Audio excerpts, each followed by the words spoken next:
Thank you very much for joining us. We are just back from an NFGM trip whereby we did several projects. The one was NFGM, the second was Delivering Dignity, and we also did a food distribution.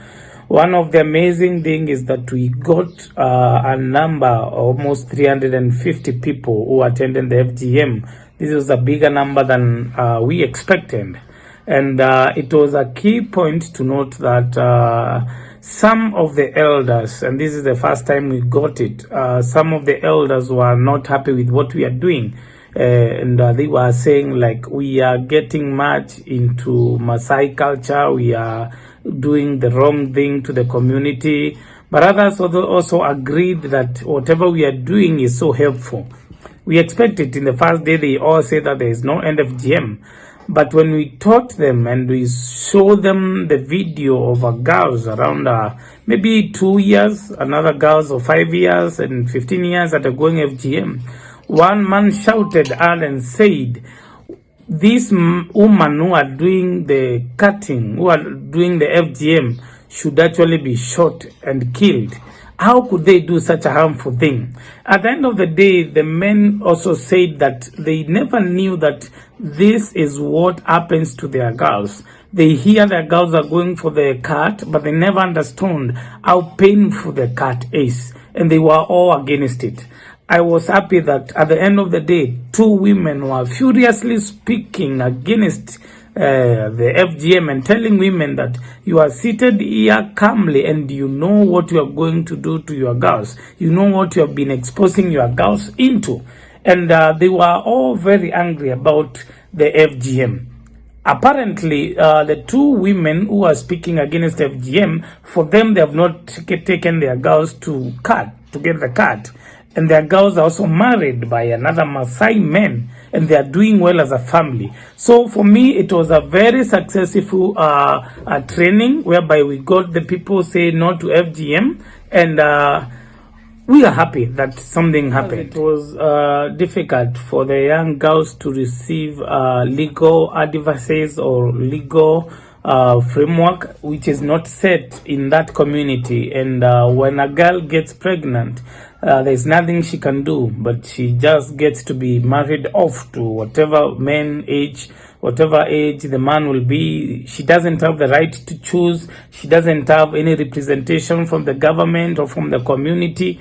It was such a sad event, but we thank God that we were able to talk to men and women who agreed that they should stop. I remember one man stood up and said, thank you for coming and teaching us this, but why don't you come and now talk to our girls and boys? Because now, us as a parent, we know, but sometimes because of the peer pressure, the girls will want to undergo the cut. Please, why don't you come and arrange for an alternative rite of passage whereby we will have girls being trained and being mentored without undergoing the real cut. And I think this is something which is good, and we'll be planning to go and do that later on, maybe in August or December when the schools are on long holiday. For the Delivering Dignity, that is the giving out the sanitary towels, it was amazing to see these girls who have never seen the reusable or washable sanitary towels. The government does not provide the sanitary towels. So most of the time they were spending their cycle when they are at home. So the girls are so happy to receive the sanitary towels, and we thank God that we are able to save the girls the time that they are out in school. Now they will be in school continuous, maybe for the next 3 years. They are taken care of. When it came to Project 97 or feeding the poor, it was one of the hardest moments because the people were so many than the food that we had. So we end to at least give them either one pack of meal or one pack of rice. But we started giving out with the windows. Then we came to the elderly women. Then we came to the old men.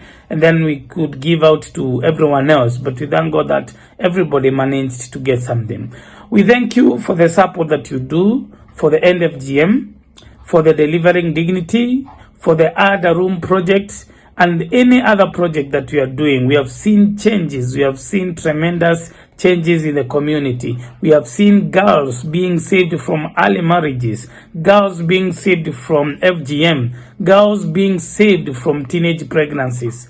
You are not touching just a soul, but you are touching a whole community. Step by step, we will have all this done, and we shall be able to glorify God.